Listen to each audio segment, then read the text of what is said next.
다윗은 지금까지 사울과 그 아들의 반대를 극복하면서 유다 지파에 의해서 왕으로 언약을 맺고 기름 부음 받았습니다. 이제 5장에서는 유다 지파를 넘어서 이스라엘 전체의 왕으로서 언약을 맺고 임명됩니다. 다윗은 예루살렘을 정복하여 다윗성으로 삼고 전체 이스라엘 왕국의 수도로 삼았습니다. 블레셋과의 싸움에서 하나님께 묻고 지시를 받으면서 다윗은 승리합니다. 오늘 이 말씀을 통해서 직분자에 대해서 그리고 하나님의 인도하심을 받아서 살아가는 삶에 대해서 배울 수 있기를 바랍니다. 1절에서 5절은 통일왕국의 왕이 된 다윗에 대해서 말합니다. 온 이스라엘 장로들이, 그러니까 지금까지 유다 지파만 다윗을 왕으로 인정했는데 유다 지파 아닌 다른 지파들이 다 같이 다른 지파의 장로들이 다윗이 왕으로 다스리던 헤브론에 왔습니다. 그리고 다윗을 왕으로서 기름 부음 받도록 했습니다. 이스라엘 전체의 왕으로서 인정합니다. 다윗은 3절에 보면 여호와 앞에서 그들과 언약을 세웠고 그들은 다윗을 기름 부어 이스라엘 왕으로 삼았습니다. 오래전 사무엘 선지자를 통하여서 다윗은 기름 부어 왕으로 임명받았습니다. 그러나 먼저는 유다 지파가 그리고 나중에는 온 이스라엘 지파가 하나님 앞에서 다윗을 기름 부어 언약을 맺으면서 왕으로 임명하는 과정을 거칩니다. 다윗은 30세에 헤브론에서 유다의 왕이 되어서 7년 동안 다스렸습니다. 그 후 33년 동안 예루살렘에서 온 이스라엘의 왕으로 다스렸습니다. 다윗은 하나님과의 언약적 헌신 관계에 있으면서 동시에 백성과도 언약을 맺습니다. 이스라엘 백성도 마찬가지입니다. 하나님 앞에 헌신하여 언약을 맺으면서 왕에게 헌신합니다. 이것이 언약 공동체입니다. 교회의 직분자는 하나님에 의해서 내면적으로 부르심을 받지만 교회의 선출과 안수에 의해서 그 부르심이 확인됩니다. 교회와 직분자는 인간적 관계로 묶여 있는 것이 아닙니다. 하나님과의 언약적 헌신 속에서 서로에게 헌신하며 하나의 백성으로서 다스림을 받고 살아갑니다. 다윗이 백성을 목자로서 먹이고 주권자로 다스린 것은 자신을 위해서가 아닙니다. 하나님의 목자 되심과 다스리심을 나타내시기 위해서입니다. 오늘도 목사의 섬김을 통해서 사람이 드러나지 않도록 기도합시다. 주 예수 그리스도의 자비로운 목양이 나타나도록 기도합시다. 이제 두 번째로 예루살렘의 여부수족을 정복하고 다윗성과 왕국을 건설하는 왕궁을 건설하는 이야기입니다. 다윗은 수도를 예루살렘으로 옮깁니다. 예루살렘은 유다와 에브라임의 지파의 거주지 중간에 있었습니다. 원래 그곳에는 가나안 사람 여부스 사람이 살고 있었습니다. 바위 언덕 위에 성으로 둘러싸여 있었습니다. 다윗은 그곳을 점령했습니다. 그리고 그 성의 이름을 다윗성이라고 불렀습니다. 예루살렘은 다윗이 자기의 원래 지파를 넘어서 이스라엘 전체를 다스릴 수 있는 좋은 위치에 있었습니다. 다윗은 백향목과 돌로서 자기의 왕궁을 건축했습니다. 10절에 여호와께서 함께 하심으로 다윗은 점점 강성해졌다고 합니다. 또 11절에 다윗은 여호와께서 그분의 백성을 즉 이스라엘을 위하여서 자신의 왕권을 견고하게 하심을 다윗은 알았습니다. 다윗의 왕실이 땅을 다스리고 정복하는 것은 다윗 가문의 개인적 성취를 위해서가 아닙니다. 하나님 백성의 전체의 유익을 위해서입니다.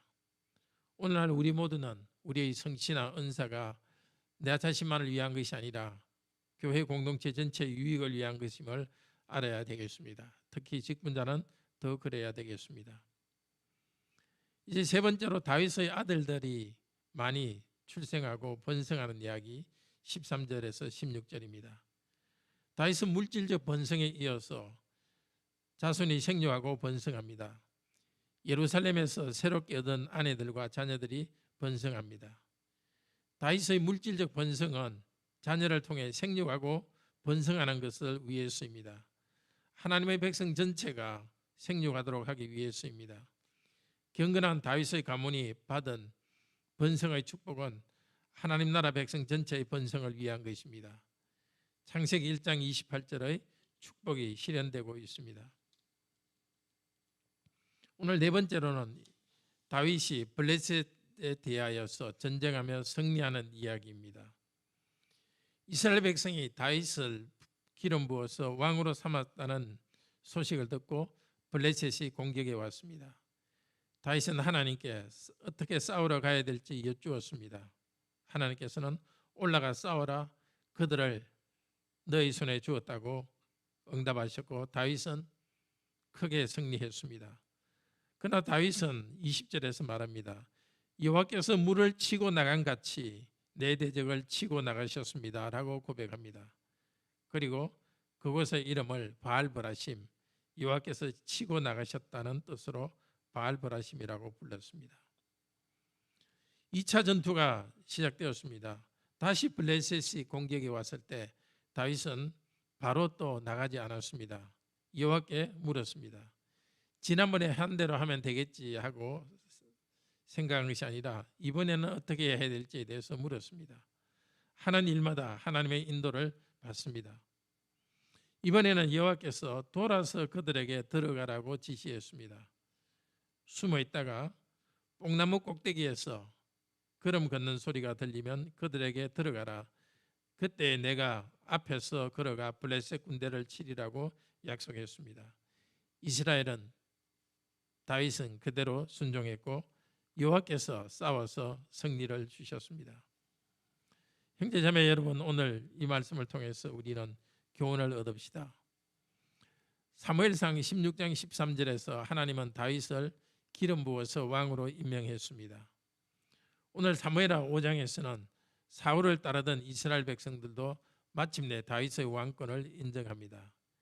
다윗은 온 이스라엘의 왕으로서 백성과 언약을 맺었습니다.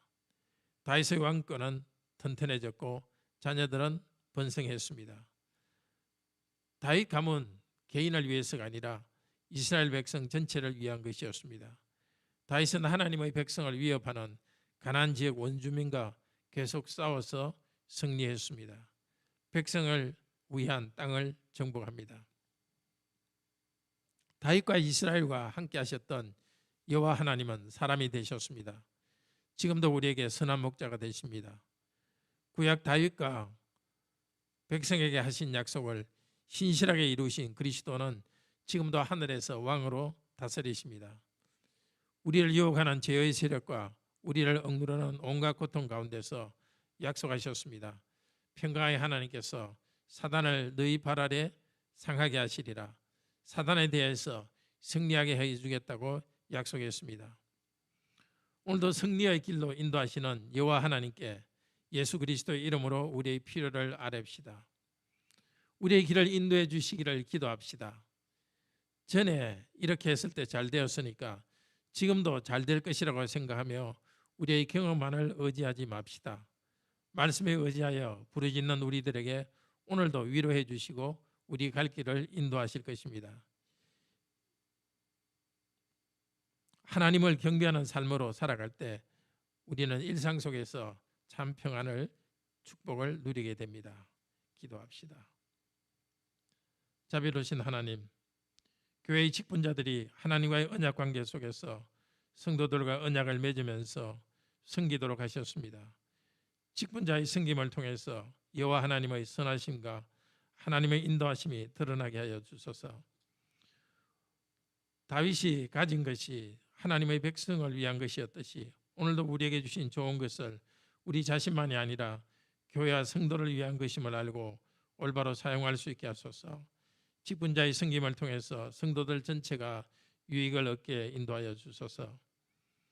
우리 주 예수님께서 선한 목자가 되셔서 우리가 죄의 세력을 이기고 고통을 극복하며 나가게 해주십니다. 오늘도 일상적인 삶에서 기도하며 구체적으로 인도함을 받게 하여 주소서. 여러 어려움 가운데 있는 성도들을 굳세게 붙들어 주셔서 항상 기뻐하고 쉬지 말고 기도하고 범사에 감사하며 이 어려움을 이기고 나가게 하소서. 성령님을 의지하여 강하고 담대하게 이기고 나가게 도우소서. 주 예수 그리스도의 이름으로 기도드립니다. 아멘. 오늘도 은혜로운 기도 시간 되기를 축복합니다.